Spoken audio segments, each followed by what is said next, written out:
Sir पे छत है ना साहिबा मेरे, है वजह इसकी हुक्मरां मेरे।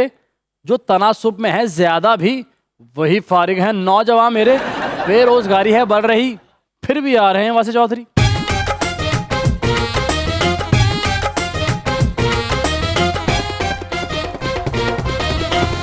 देखती आंखों सुनते कान और धड़कते दिलों, आप सबको हमारी तरफ से अस्सलाम वालेकुम। अरे खैर तो है कैसर साहब? यार पहली बार ला बैठा फंस गया सर। ये आपने क्लासेस क्यों सर पहनी? इस तरह वो कहते हैं ना इंटेलेक्चुअल आदमी लगता है थोड़ा सा ना। क्या इंटेलेक्चुअल इस तरह का कोई लफ्ज़ मैंने सुना था। ऐनक लगाना बंदा पढ़िया लिखा नहीं लगता। नहीं सर, ऐनक तब लगती है जब आईडी कार्ड पे लिखा हो ताहयात। आपको पता है इंटेलेक्चुअलिज्म क्या होता है? की हुंदा जी? इंटेलेक्चुअल लुक यही होती है जैसे मैं हूँ समझदार हो, समझदार मसन के अक्लमंद आदमी जैसे कि पढ़ा आप- लिखा लगता हो। नहीं जैसे कि आप सर मैं भी नहीं सर हूँ। आपकी लुक जो है वो समझदारों वाली है। ये नहीं आप सर। जैसा बंदा जो है ना, देख की लाइन में तब तक खड़ा रहता है जब तक वो खत्म नहीं हो जाती। लाइन या देग? वैसे मेरे के बंदे ना बड़े भरा को चपेड़ा खा के ते बीवी ਨੂੰ ਕਹਿ ਰਹੇ ਹੋਰ ਮੈਂ ਤੇਰੇ ਲਈ ਕੀ ਕਰਾਂ।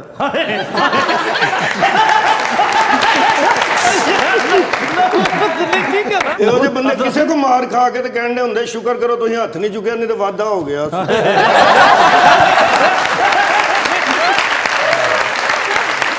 लीजिए बुलाते अपने आज के पहले मेहमान को, एक्टर, टीचर, होस्ट और अब मोटिवेशनल स्पीकर भी, जनाब हसीब खान।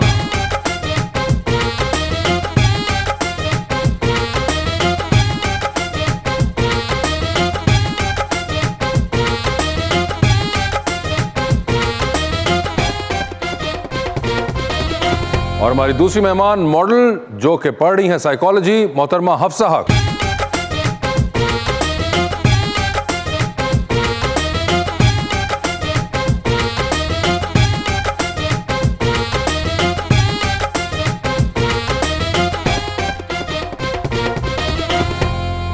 माशाल्लाह जी, वेलकम टू द शो। दोनों ही मेहमान मैरून है सर, और शेर भी मैं बड़ा मैरून सा लाया हूँ।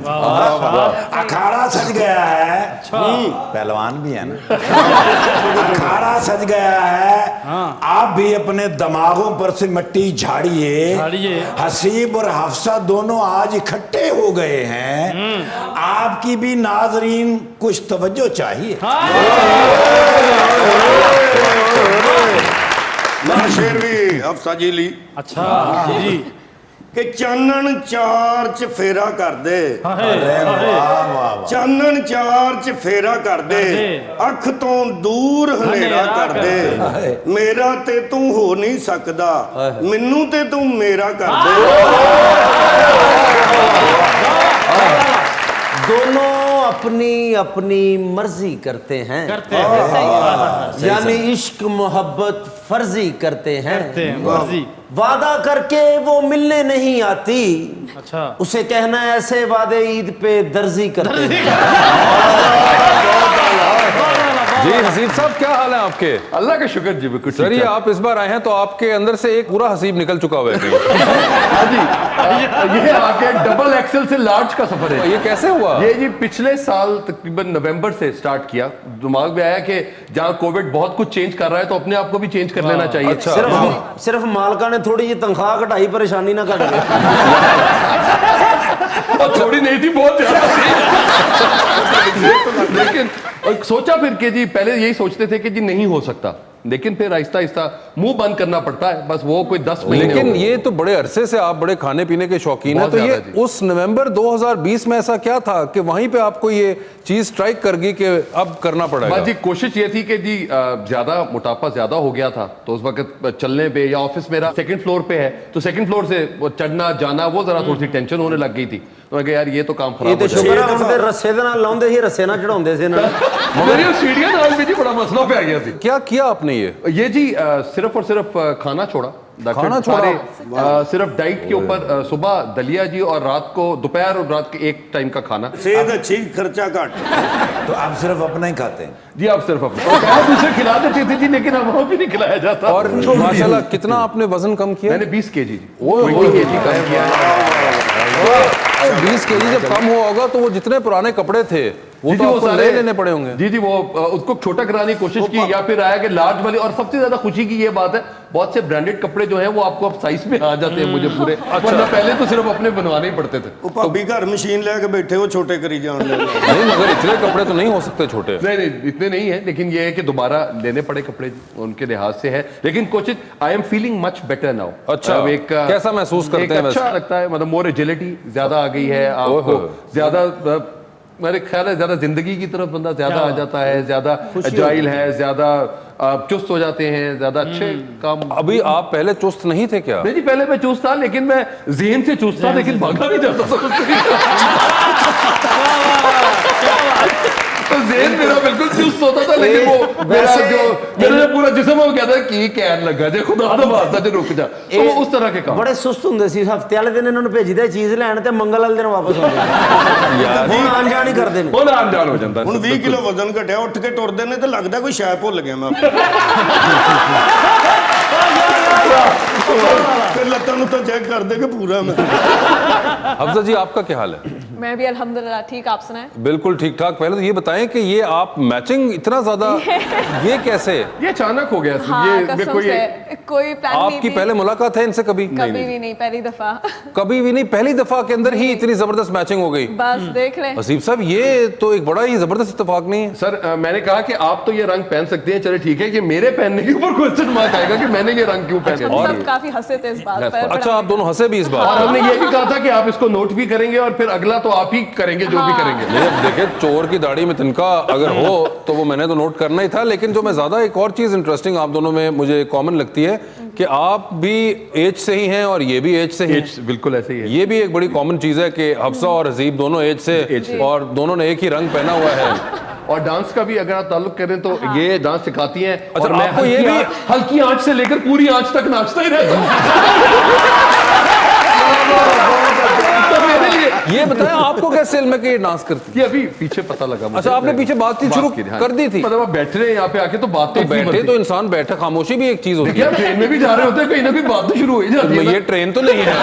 मुझे यही लगा कि चले जब तक ये सफर है। अच्छा, तो आपने जान लिया कि ये डांस सिखाती भी जी, हैं? उसके बाद हमारी एक फिल्म थी जिसके बारे में इन्होंने बोला कि यू वर्क इन दैट, वो हमने एक फिल्म थी डार्लिंग, उसमें आई वर्क देयर जी, उस फिल्म में तो उसमें भी उनकी बात हुई तो वहां से। अच्छा, तो इन्होंने आपको बताया कि ये भी डांस कर लेते हैं? नहीं, मैंने सिर्फ उनको कहा था, मैंने कहा आप तो सिखाती है, मैं तो जिस वक्त कहे जैसे ਇਹ ਤਾਂ मर्जी ਸੁੱਤੇ कहे। ਵੀ ਹੁੰਦੇ ਜਾਂ ਹੀ ਕਰ ਰਹੇ ਹੁੰਦੇ ਨਸੀਬ ਭਾਈ ਦਾ ਆਪਣਾ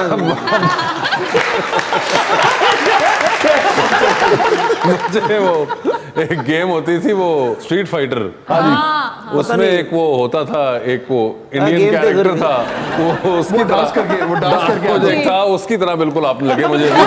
मुझे ये बताएं कि अच्छा, तो आपको डांस का कब से शौक है? मुझे जी बचपन से ही म्यूजिक लगता है कैसे भाई, तो बंदा वैसे नाचने लग जाता है, ढोल कहीं भी बज जाए तो शुरू अच्छा, तो म्यूजिक लगता था और आप डांस करना? डांस करना। और कोई आपके फेवरेट डांसर्स रहे हों? मेरे फेवरेट डांसर थी, मुझे तो सिर्फ एक ही पता है, क्योंकि बॉर्डर की दूसरी तरफ गोविंदा। अच्छा, तो आई रियली लव हिम, उनके जिस तरह की मूव्स हैं, जिस तरह से वो डांस को एंजॉय करते हैं, तो मेरा भी वही था कि उसी तरह। बॉर्डर के इस तरफ? बॉर्डर की इस तरफ शर्मिंदा। ਇੱਕ ਡਰਾਮੇ 'ਚ ਇਹਨਾਂ ਨੂੰ ਬੜੇ ਇੱਜ਼ਤ ਵਾਲੇ ਬਜ਼ੁਰਗ ਦਾ ਰੋਲ ਮਿਲਿਆ ਤੇ ਕਹਿੰਦੇ ਮੈਂ ਡਾਂਸ ਕਰਦਾ ਆਵਾਂਗਾ। मगर नहीं, आप तो खैर, और आप तो मैडम प्रोफेशनली करती हैं, हमको ये एकेडमी भी आपने खोल ली है? जी जी, मैंने अपनी एक एकेडमी खोली है वेयर आई टीच डांस। तो it's a first women base, मतलब कि मैंने पहली औरत है जो पाकिस्तान के अंदर इसने एकेडमी खोली है जो डांस सिखा रही हूँ। एंड बच्चे हैं, अडल्ट्स हैं, उनको सिखा रही हूँ एज अ स्किल, नॉट वो जैसे डांस फिट होता है उसकी तरह नहीं, as a skill, proper choreographies करवाना, आपकी बॉडी को समझना, आइसोलेशंस करना, डेक्सटेरिटी, म्यूजिकलिटी, बहुत चीज़ें आ जाती हैं। तो मुझे बताएं, आपने खुद कैसे सीखा हुआ है? मैं सेल्फ लर्नड हूँ, मैंने खुद सारा खुद से ही सीखा। इतना शौक है आपको? जी, बहुत ज़्यादा, बचपन से। अच्छा। मैं पहले कमरे के अंदर डांस करती थी, शीशे के सामने, दरवाज़ा लॉक करके, फिर आहिस्ता आहिस्ता स्कूल में करने लगी दोस्तों के साथ, फिर ए लेवल्स में जाके कॉम्पिटिशन्स, फिर यूनिवर्सिटी में जाके मैं थिएटर और डांस में ज़्यादा इन्वॉल्व हो गई, फिर मैं प्रोजेक्ट्स लेना शुरू हो गई। एंड मैंने शुरू से बोला हुआ था कि the time for one career is gone, कि अब वो उम्र ही नहीं रही कि आप एक फील्ड चूज करें। तो मेरे लिए पैशन मेरा डांस था, लेकिन साइकोलॉजी भी था। डांस फॉर्म्स भी हैं जो कि आप स्पेसिफिकली पढ़ाती हैं? जी, मैं ज़्यादातर हिप हॉप और बॉलीवुड की तरफ, क्योंकि उसी की सबसे ज़्यादा लोग मतलब डिमांड करते हैं, और मुझे खुद जिसका ज़्यादातर शौक है वो हिप हॉप ही है। पर क्योंकि मैं प्रेफर करती हूँ कि आपको हमेशा एक स्टाइल पे नहीं स्टिक करना चाहिए, आपको वेरिएशंस रखनी चाहिए, तो मैं करती सारे हूँ। कभी कभार साथ भी करवा रही हूँ। अभी रिसेंटली एक स्कूल का प्ले है वो एडम्स फैमिली का, तो वो बच्चों को मैं टैंगो भी करवाना है, जाज भी करवाना है, सारी चीजें करवानी है, म्यूजिकल है क्योंकि। अच्छा। और रसीब भाई ने जो डांस शुरू किया ਸੀ ਇਹਨਾਂ ਦਾ ਇੱਕ ਸਟੈਪ ਪੂਰੇ ਸ਼ਾਦੀਆਂ 'ਚ ਚੋਰੀ ਕੀਤਾ ਜਾਂਦਾ। ਅੱਛਾ। ਉਹ ਮਾਈਆਂ ਨਹੀਂ ਕਰਦੀਆਂ ਪੂਰਾ ਰਸੀਬ ਭਾਈ ਦਾ ਹੈਗਾ। यार वो जो नागिन डांस कह सकते हैं, नागिन डांस भी कर सकते हैं। मुझे जो कुछ इन्होंने सारा कहा है वो बड़ी मुश्किल अल्फाज है, वो मुझे नहीं समझ आती। हमें तो सिर्फ जब म्यूजिक बजता है तो आगे के नचन लग जाते हैं, मतलब और कोई बात नहीं है। वही होते हैं जो बस म्यूजिक को समझें और उसको फील करें। Exactly. वही सबसे बड़ी चीज होती है। अगर आप उसको समझ गए, उसको फील कर गए ना, फिर बाकी उसको सिखाना। तो हसीब उसको साहब करना आप तो easy है। बहुत देर से यानी कि फील कर रहे हैं। वो तो फुल फीलिंग्स में आ गया। मुझे तो बड़ी फीलिंग है। आपने आप सोचे 1978 से लेकर अब तक माशाल्लाह नचने का ही माहौल है। ਸ਼ਾਦੀ ਦਾ ਕਾਰਡ ਇਹਨਾਂ ਦੇ ਘਰ ਹੁੰਦਾ ਤੇ ਉੱਤੇ ਲਿਖਿਆ ਹੁੰਦਾ ਆਪਣੇ ਮੁੰਡੇ ਨੇ ਕਹਿਣਾ ਇੱਥੇ ਆ ਕੇ ਨੱਚਣਾ ਨਹੀਂ। नहीं, अब तो सर मैं अपने स्टूडेंट्स की शादियों पे नाचता हूँ सर। अब तो मेरे स्टूडेंट्स बुलाते हैं तो मैं यार मेहंदी पे बुला लो, मेहंदी पे मैं आगे नाच। और आप क्या वो कोऑर्डिनेटेड डांस भी कर नहीं, लेते हैं? वो जो coordinated रिहर्सल करते हैं मेहंदियों पे तो बहुत होती हैं। नहीं, अभी सितंबर में हमारा एक गवर्नमेंट कॉलेज के दोस्त है, उसके बेटे की शादी थी, तो वो मैंने फैसलाबाद में, तो वो हमारा कोरियोग्राफ किस्म के गाने थे, लेकिन उसमें क्योंकि मैं लाहौर से गया था तो वो सारे कोरियोग्राफ गाने गा रहे थे, तो मैंने अपना ही एक लंदन ठुमकदा लगाया। और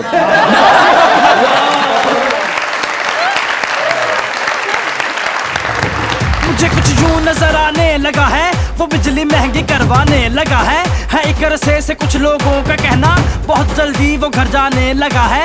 जो कहता था कि घबराना नहीं है, वो शायद खुद ही घबराने लगा है। आओ आओ आ मिलेगी कदी कदी शबाब की है, और मैं तेरे बगैर रह नहीं सकती, और मैं तेरे बगैर रह नहीं सकती, और तू मिले कदी कदी शबाब।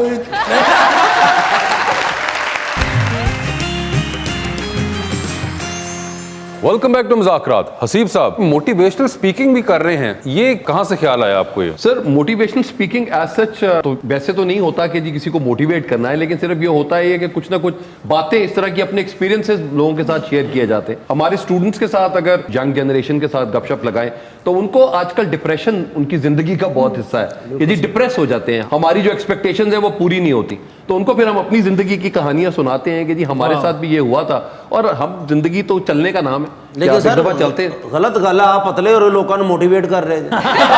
यार मगर वैसे फर्क पड़ता है। एग्जैक्टली मैं इनको सिर्फ एक ही बात कहता हूं कि अगर हम ईसीजी देखते हैं तो ECG is just like this.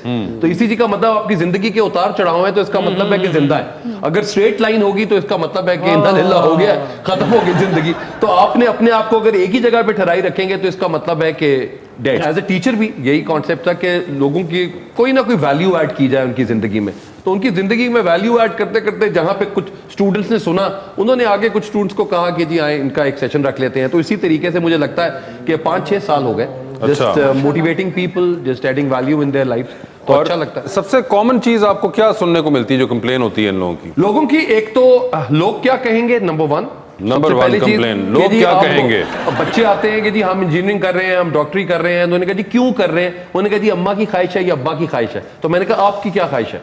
तो वो उनकी अपनी ख्वाहिश जो है वो शायद पूरी नहीं होती, और फिर 20 साल के बाद या 20 साल नौकरी करने के बाद 35-40 में आकर वो फिर अपना प्रोफेशन चेंज करते हैं, और वो कहते हैं कि चले अम्मा अब्बा की ख्वाहिश तो पूरी हो गई, अब मैं अपनी जिंदगी अपने मुताबिक गुजारूंगा। तो पहले ही आप अगर अम्मा अब्बा को समझा दें कि जी मगर अम्मा अब्बा नहीं समझते, लेकिन माँ बाप को जिद नहीं करनी चाहिए इस मामले में। बिल्कुल ठीक कह रहे, जिद का तो बात बिल्कुल है, लेकिन मैं कहता हूं कि आपकी जिंदगी जो है वो 3 P पे गुजरती है, आपकी पर्सनालिटी, आपका प्रोफेशन और आपका पैशन। तो अगर तो ये 3 P's आपकी जिंदगी का हिस्सा है तो इसका मतलब है कि यू आर गोइंग, और अगर आपका प्रोफेशन आपका पैशन है तो you are at the best. Sir मेरे बेटा मैनू मैं सुन के कि मैं नहीं पढ़ना, मैनू चढ़िया गुस्सा, फिर मैं कहा ठीक है मैं तेन काम ते पा देना। और माशाल्लाह 4000 रुपया लै गया महीने। अपने बेटे की नहीं, अपने अब्बू के बेटे की कहानी सुनी। अच्छा, तो ये 3 पीस जो हैं, ये 3 पीस मतलब मैंने अपने कॉन्सेप्ट बनाया था कि जी एक आपकी पर्सनालिटी जो है वो किस तरीके से आइडेंटिफाई होती है on the basis of the profession that you have, on the basis of the passion that you have. तो अगर आपका प्रोफेशन आपका पैशन बन जाए, जुनून बन जाए, तो मुझे लगता है कि आपको सारी जिंदगी कहीं ना कहीं आपको काम नहीं करना पड़ता, you love what you do. और तीसरा पी आपने बताया था वो है personality, profession and passion. Personality, profession and passion, ये हैं। आप एग्री करती हैं अफसा इससे? काफ़ी हद तक, क्योंकि एक तो मैंने पढ़ा हुआ भी साइकोलॉजी और मैं बनना भी वही साइकोलॉजिस्ट चाह रही हूँ, तो उसमें काफ़ी चीज़ें, उनकी बातें बिल्कुल सही हैं। पेरेंट्स को ये चीज़ समझ नहीं आती है कि काफ़ी दफ़ा वो दुनिया से बचाने के चक्कर में वही सबसे ज़्यादा अपने बच्चों को नुकसान पहुँचा रहे होते हैं। वो दूसरों को खुश करने में अपने बच्चों को उदास कर देते हैं। उनको यही समझाना पड़ता है ज़्यादातर पेरेंट्स को कि आप के लिए आप तब कब खुश होंगे जब सोसाइटी खुश होगी, आपके जब बच्चे खुश होंगे। और बच्चों को फिर ये समझना होता है कि उनको भी अपने पेरेंट्स को ये चीज़ें आहिस्ता आहिस्ता समझानी होती है, क्योंकि एक जनरेशन गैप आ जाता है, कॉन्वर्सेशन होना मुश्किल होती हैं, लेकिन इम्पॉसिबल नहीं होती। अगर दोनों साइड्स विलिंग हो, इम्पॉसिबल नहीं होती। एक और चीज, पेरेंट्स को खुद समझ नहीं आता कि वो बच्चों को क्या कहें। फॉर एग्जाम्पल, पेरेंट्स, जब मैं हमेशा समझाता हूं कि जब बच्चा पैदा होता है तो आप उसको सबसे पहले माँ बाप प्यार करना सिखाते हैं। जब वो प्यार करना सीख जाता है तो फिर पेरेंट्स कहते हैं मैं तेरी लत्ता बांध देनी है, तू प्यार की कर। तो आपके लिए आप उनको बचपन से लेकर आप तक आप उसको सिखा रहे हैं और उसके बाद आप उसको कहते हैं कि तुम प्यार नहीं करना।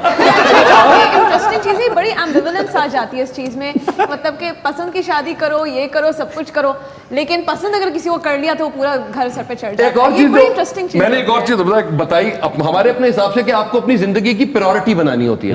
प्रायोरिटीज है कि आपकी जिंदगी में जो सबसे पहले आया है उसकी प्रायोरिटी है। सबसे पहले आपकी जिंदगी में पेरेंट्स हैं, नंबर 1। नंबर 2 पे आपके बहन भाई हैं। नंबर 3 पे आपकी फैमिली है, शरीका। नंबर 4 पे आपके दोस्त हैं। और नंबर 5 पे आते हैं जानू मानू। मेरे जानू ने थाना थाया कि वो वाला जानू। तो आपके साथ हमारे लिए ये जो 5 है, लेकिन जब हमें प्रायोरिटी हमें पेरेंट्स बुलाते हैं तो हम 5वें वाले के पास चले जाते हैं और हम समझते हैं कि अम्मा अब्बा तो इधर ही रहेंगे, ये जानू निकल गई थे काम पर, बड़ा खराब हो जाना।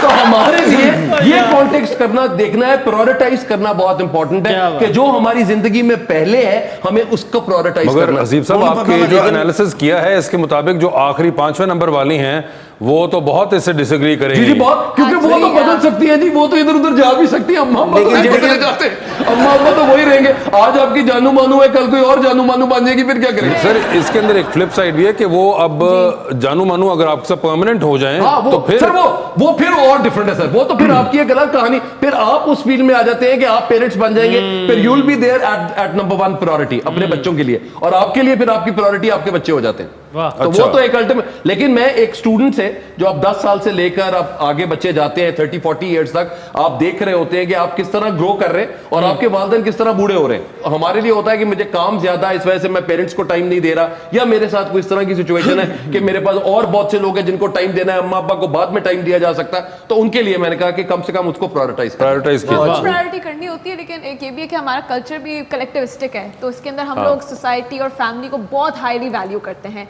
इंडिविजुअलिज्म कहीं खो जाती है। जो इंसान अपना बनना चाहता भी है ना, वो काफ़ी दफ़ा उसको सैक्रिफाइस कर देता है कि पेरेंट्स के लिए, सोसाइटी के लिए, घर के लिए, बहन भाइयों के लिए।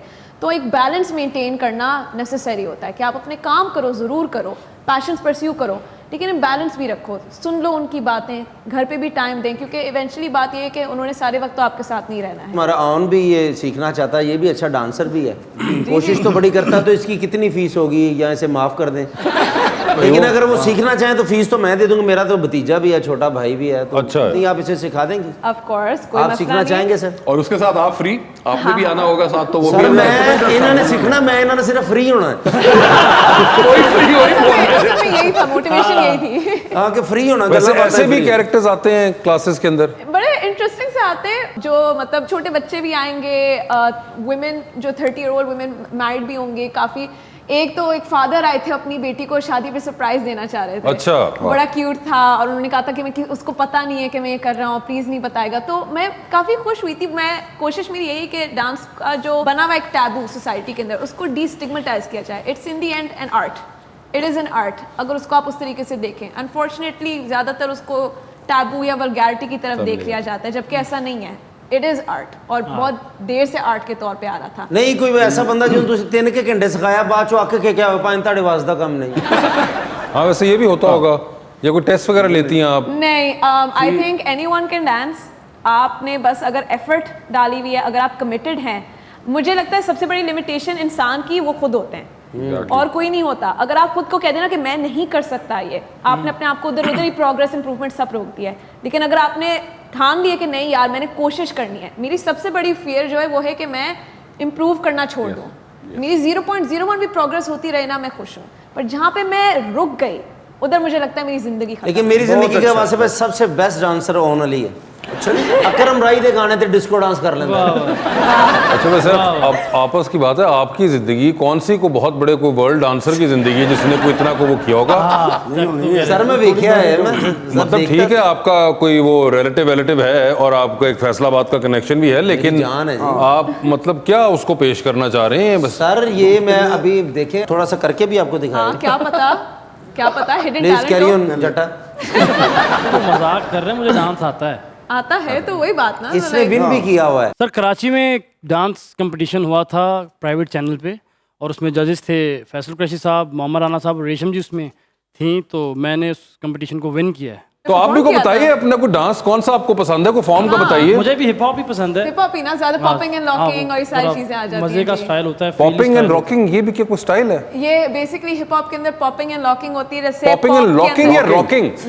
लॉकिंग, ओ सॉरी, अच्छा। लॉकिंग के अंदर होता है जैसे ये लॉक आपका आया है, हाँ। ये लॉक, और पॉप के अंदर आपका जैसे अच्छा body movement that goes outward. मैं एक दिन पॉपिंग की थी तो मेरे घर वाले ने ताला ला के लॉकिंग कर दी।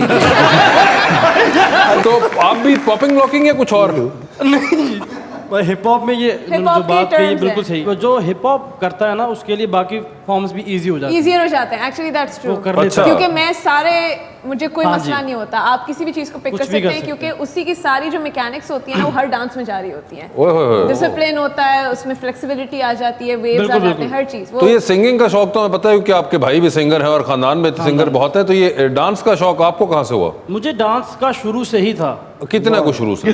बचपन से। अच्छा बचपन में से, मतलब ठीक है। स्कूल भी दाखिल डांस बेस्ड ही होया सी।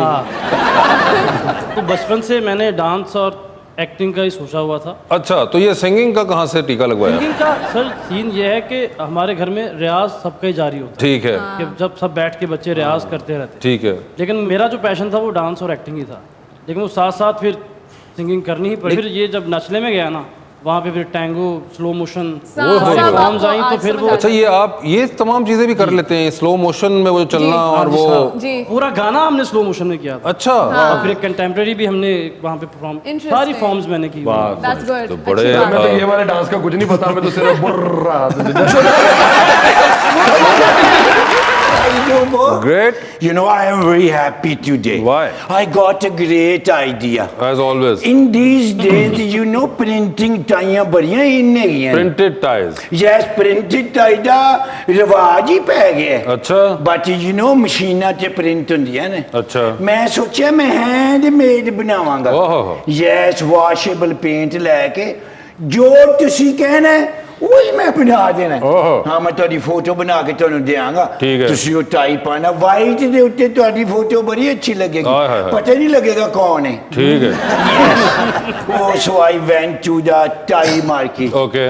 ਉਹਨੇ ਕਿਹਾ 1200 ਰੁਪਏ ਦੀ ਇੱਕ ਟਾਈ ਹੈ, ਬਟ ਤੂੰ 3600 ਦੀ ਵੇਚ ਸਕਣਾ। ਠੀਕ ਹੈ। ਮੈਂ ਕਿਹਾ 10 ਟਾਈਆਂ ਲੈ ਲਾਂਗੇ। ਠੀਕ ਹੈ। ਥੋੜਾ ਜਿਹਾ ਵਾਸ਼ੇਬਲ ਪੇਂਟ ਲਵਾਂਗੇ ਤੇ ਬੋਰਡ ਲਾਵਾਂਗੇ ਤੇ ਲੋਕਾਂ ਦੀਆਂ ਲਾਈਨਾਂ ਲੱਗ ਜਾਣਗੀਆਂ। ਠੀਕ ਹੈ। ਬਸ ਉਹ ਮੈਂ ਕਿਹਾ ਕਮਾਈ ਹੋ ਜਾਏਗੀ ਤੁਹਾਨੂੰ ਵੀ ਤੇ ਸਾਨੂੰ ਵੀ।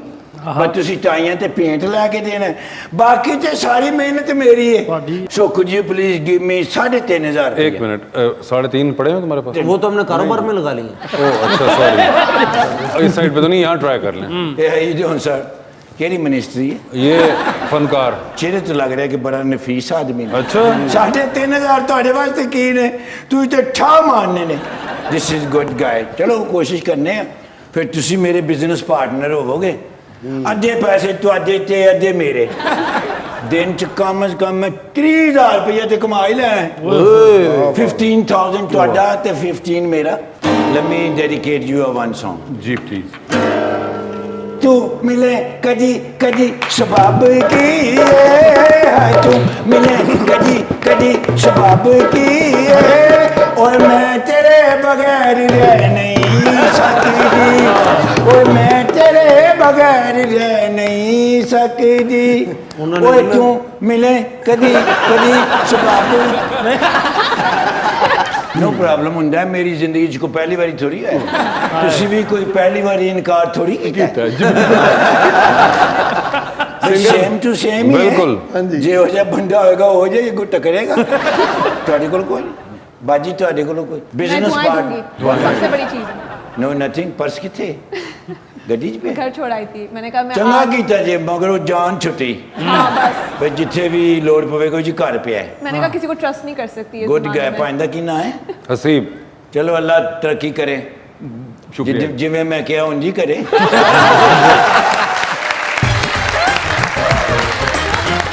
ਤੈਨੂੰ ਮਿਲਣ ਆਏ ਨੇ ਪਿਛਲੇ ਨਾ ਕਿਤੇ ਤੈਨੂੰ ਪੈਸੇ ਜ਼ਿਆਦਾ ਦੇ ਆਏ ਸਨ। ਨਹੀਂ ਨਹੀਂ ਨਹੀਂ, ਕਦੀ ਤੁਹਾਨੂੰ ਨਾਕੇ ਤੇ ਰੋਕਿਆ ਸਰ ਨਹੀਂ ਜੀ। ਨਾਲ ਹੀ ਫੌਰਨ ਤੁਸੀਂ ਆਪਣੇ ਮੈਂ ਵੀ ਨਾਲ ਹੀ ਆਇਆ वेलकम बैक टू मुज़ाकरात। हसीब साहब, आपके तो अपने बहुत से अब स्टूडेंट भी इस एक्टिंग की फील्ड में हैं या नहीं? जी बिल्कुल। अभी आगा अली ताते एफसी कॉलेज में उनको पढ़ाया था, जुनेद खान एफसी में अच्छा। पढ़े। तो उनके लिहाज में थिएटर जब एफसी कॉलेज में स्टार्ट किया था तो उस वक्त ये दोनों वहाँ पे थिएटर उन्होंने किया। जुनेद खान और आगा अली दोनों? आगा अली। वाह। उनके साथ उमर नारू हैं, उमर नारू उन्होंने अभी एक्टिंग वो भी कर रहे हैं, तो उनके लिहाज से तो बाकी भी कहीं ना कहीं स्टूडेंट्स अब आजकल ज्यादा स्टूडेंट्स जो हैं वो रिपोर्टर्स और ये एंकर्स और होस्ट अब ये अच्छा। बनने शुरू हो गए। तो वो when I was in FC college तो एफसी कॉलेज में उन लोगों के साथ, क्योंकि 1971 के बाद 2003 में थिएटर स्टार्ट हुआ था एफसी कॉलेज में दोबारा। So I was heading theatre at that time there at FC college. तो फिर उनके लिहाज से हमें 3 साल वहाँ पे एनुअल प्लेस किए थे एफसी कॉलेज के। सो आगा वाज देयर, आगा अली। तो अच्छा। उनके लिहाज से फिर बाकी थिएटर थी और इट फील्स प्राउड कि आपके अपने स्टूडेंट्स जब सामने आते हैं और आपका बहुत नाम कमा रहे होते हैं पाकिस्तान का, अपने खानदान का, तो इट मेक्स मी प्राउड। वाह वाह। और वैसे आप भी कर रही हैं एक्टिंग का पसू या नहीं? अब थिएटर आपने जो कॉलेज में किया उसको छोड़ दिया उसके बाद? है इट इज़ देयर के लाइक जैसे कि एडवर्टाइजमेंट्स कर ली, फिर साथ में द थिंग इज़ के आई नो ये सबसे बड़ी कमिटमेंट होती है टाइम देना, प्रॉपरली टाइम देना, बट वो बिकॉज मैं और चीज़ें इतनी ज़्यादा कर रही होती हूँ और फिर मेरे पैशंस भी और हैं, तो acting is something that is at the back front कि अच्छा ठीक है मिलेगा इफ़ आई फील कि कोई अच्छा रोल है या कोई इस टाइप का है जो मैं जेन्युइनली दिल से करना चाहूँ तो फिर मैं उसको फिर देखूंगी। अच्छा, ये चलें, you are sorted in that department. हाँ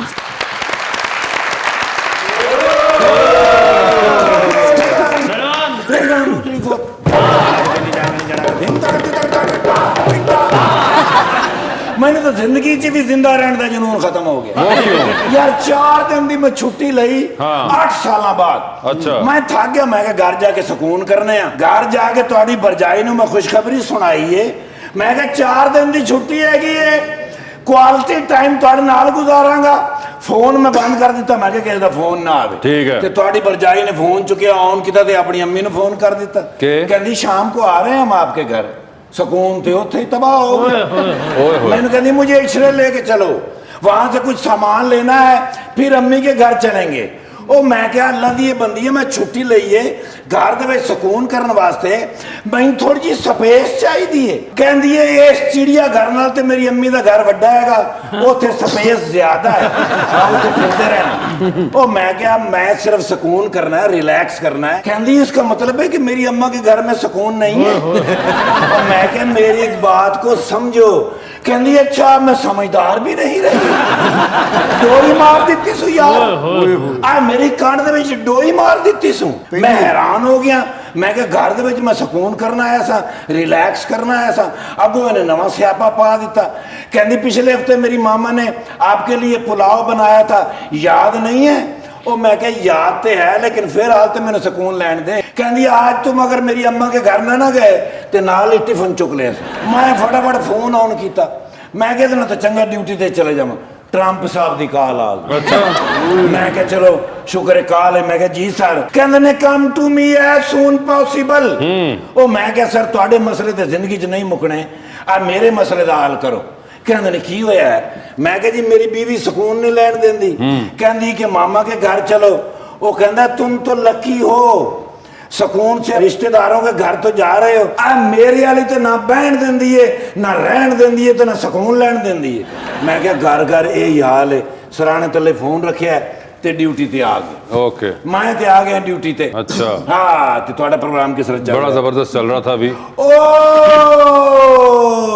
नो मेरे उस्ताद है ने आपके जी सर एक्टर भी कमाल ने आ ਹੁਣ ਤੇ ਮਾਸ਼ਾਅੱਲਾ ਸਲਿਮ ਤੇ ਸਮਰ ਸਾਈਕਲ ਚਲਾਉਂਦੇ ਨੇ ਨਾ ਅੱਛਾ। ਹਾਂ ਰੋਜ਼ ਕਿਸੇ ਦਾ ਸਾਈਕਲ ਚੁੱਕ ਕੇ ਭਜਦੇ ਨੇ ਹਾਂ ਉਹ ਫਿਰ ਮਗਰ ਭਜਦਾ ਉਹ ਤੇਜ਼ ਕਰਦੇ ਨੇ ਉਹ ਤੇਜ਼ ਹੁੰਦਾ ਹੋਰ ਤੇਜ਼ ਹੋ ਜਾਂਦੇ ਨੇ ਅਖੀਰ ਤੇ ਜਾ ਕੇ ਨੇ ਇਹ ਲੈ ਆਪਕੀ ਬਾਈਕ ਹੈ ਇਹ ਲੈ ਤੇ ਆਪਣੀ ਐਕਸਰਸਾਈਜ਼ ਵੀ ਕਰ ਲੈਂਦੇ ਨੇ ਇਹਨੂੰ ਕਹਿੰਦੇ ਨੇ ਮਾਸਟਰ ਮਾਈਂਡ ਕੀ ਬਾਤ ਟਿੰਮੀ ਜੀ ਯਾਦ ਜੀ ਟਿੰਮੀ ਜੀ ਜੀ। ਤੁਹਾਨੂੰ ਕਿੱਥੇ ਯਾਦ ਹੋਣਾ ਸਾਨੂੰ ਯਾਦ ਹੈ ਟਿੰਮੀ ਜੀ ਤੁਹਾਡੇ ਨਾਲ ਇੱਕ ਵਾਰੀ ਕੰਮ ਕੀਤਾ ਸੀ ਜੀ ਸਰ। ਹਾਂ ਤੁਹਾਡਾ ਸਮਾਨ ਮੈਂ ਛੱਡ ਕੇ ਆਇਆ ਸੀ ਬਿਲਕੁਲ ਐਸੇ। हाँ जी हाँ जी हाँ जी माशाल्लाह कमाल फनकार ने कौन ने हसीब खान हसीब खान साहब वो तो मैंने पता है लेकिन वैसे कौन ने ਤੈਨੂੰ ਮਿਲਣ ਆਏ ਨੇ ਪਿਛਲੇ ਨਾਕੇ ਤੇ ਤੈਨੂੰ ਪੈਸੇ ਜ਼ਿਆਦਾ ਦੇ ਆਏ ਸਨ नहीं नहीं नहीं कदी तो नाके ते रोके सर नहीं जी ਨਾਲ ਹੀ ਫੌਰਨ ਤੁਸੀਂ ਆਪਣੇ ਮੈਂ ਵੀ ਨਾਲ ਹੀ ਆ ਗੱਡੀ ਜਲਦੀ ਜਲਦੀ ਕੀ ਫੜਾ ਦੇ ਸਾਡੇ ਚੌਕਸ ਤੇ ਅਸੀਂ ਵੀ ਬੜੇ ਲੇਕਿਨ ਇਹ ਵੀ ਬੜੇ ਚੌਕਸ ਹੈਗੇ ਅੱਛਾ ਜੀ ਪਿੱਛੋਂ ਹੀ ਕਾਢ ਲੈਂਦੇ ਨੇ ਵੀ ਖਲੋਤਾ ਬੜੇ बेहतरीन आदमी ਦੇ ਨਾਲ माशाल्लाह हिफ्जा जी आज आए जी।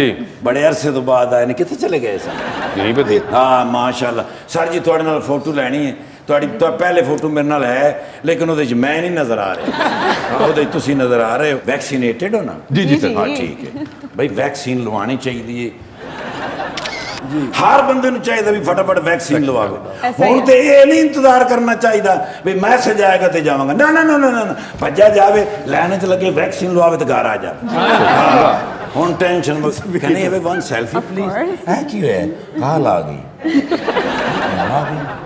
ਬਸ ਟਰੰਪ ਸਾਹਿਬ ਨਹੀਂ ਜਾਨ ਛੱਡ ਦਿੰਦੇ ਲੇਕਿਨ ਸਰ ਐਡਾ ਜ਼ਹੀਨ ਅਫਸਰ ਮੈਂ ਨਹੀਂ ਦੇਖਿਆ ਹਾਂ ਜੀ ਹਾਂ ਜੀ ਥਾਣੇ ਮੁਜਰਮ ਨੂੰ ਕਹਿ ਰਿਹਾ ਹੁੰਦਾ ਵੇਖ ਲਓ ਇਸ ਮਹੀਨੇ ਤੁਸੀਂ ਮੈਨੂੰ ਖਰਚਾ ਨਹੀਂ ਦਿੱਤਾ ਮੈਂ ਕਦੀ ਲੈਣ ਨਹੀਂ ਗਿਆ ਕਿਉਂ ਆਪ ਦੇ ਕੇ ਜਾਂਦਾ ਬੜੇ ਦਲੇਰ ਅਫਸਰ ਨੇ ਅੱਛਾ ਜੀ ਥਾਣਾ ਇਹਨਾਂ ਨੂੰ ਖੁੱਲੀ ਜਗ੍ਹਾ 'ਚ ਮਿਲਿਆ ਇਹਨਾਂ ਨਾਲ ਮਾਰ ਕੀ ਲਾ ਲਈ ਜਦੋਂ ਬਰਾਤ ਆਂਦੀ ਏ ਤੇ ਇਹ ਵਰਦੀ ਲਾ ਕੇ ਬਾਜੀਆਂ ਵਾਲੀ ਪਾ ਲੈਂਦਾ और फिर वाजियां ला के वेटर बन जाता तो रिश्वत लैण नाल ते मार की ला लेना बेहतर हाय हाय भी चार पैसे हुंदे ने नाल रोटी बचदी है समझा करो इजाजत है सर उठो चलिए हैं चल अगर आपको चॉइस दी जाए कि इनमें से किसी एक को आपने डांस सिखाना है तो किसको चूज करना चाहेंगी अच्छा ऑप्शंस आपके पास जो हैं वो हैं डॉक्टर आमिर लियाकत और जनाब शेख रशीद शेख रशीद साहब शेख रशीद साहब को बड़ा सिखाना मजा चाहेंगी ਆਮਰ ਲਿਆਕਤ ਸਾਹਿਬ ਨੂੰ ਧਿਆਨ ਦਾ ਹੋਣਾ ਜੀ ठीक है अच्छी लगन बनते हैं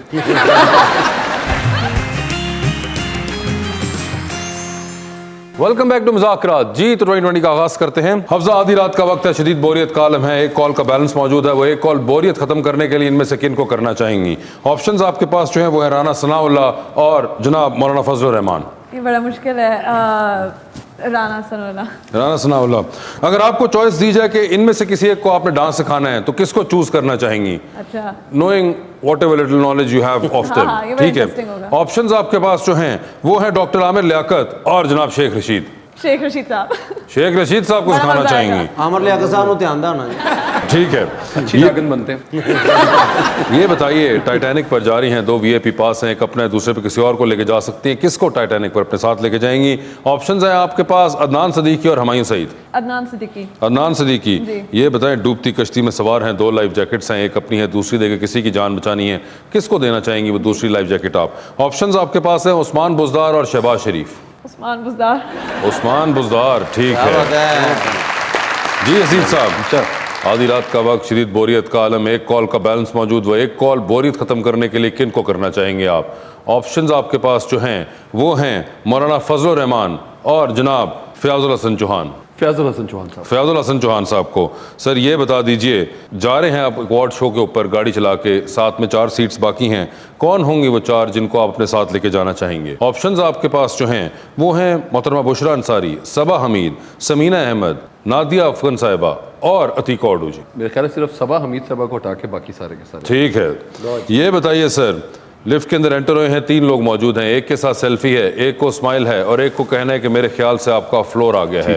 ऑप्शंस आपके पास जो हैं वो हैं नुमान एजाज, हुमायूं सईद और जनाब सुहेल अहमद। तो सेल्फी किसके साथ है? सोहेल साहब के साथ। स्माइल किनको दे रहे हैं? नोमी भाई को। और किनको कह रहे हैं कि फ्लोर आ गया? हमारी ठीक है। टाइटैनिक पर जा रहे हैं, 2 VIP पास है, एक अपना है, दूसरे अपने किसी और को साथ लेके जा सकते हैं। किसको टाइटैनिक पर साथ लेके जाना चाहेंगे? ऑप्शंस है डॉक्टर फिरदौस आशिक अवान और डॉक्टर शीरी मजारी। शीरी मजारी। डूबती कश्ती में सवार हैं, 2 लाइफ जैकेट्स हैं, एक अपनी है, दूसरी देकर आपने किसी की जान बचानी है। वो दूसरी लाइफ जैकेट किनको देंगे? ऑप्शंस है आपके पास नुमान एजाज, इफ्तिखार ठाकुर और नीलम मुनीर। इफ्तिखार ठाकुर साहब को। इफ्तिखार ठाकुर साहब को। नुमान एजाज और नीलम मुनीर नाकाम रहे। ठीक है। हसीब खान साहब, थैंक यू सो मच। अफसाक आपका बहुत बहुत शुक्रिया। बहुत ख्याल रखिएगा अपना दोनों।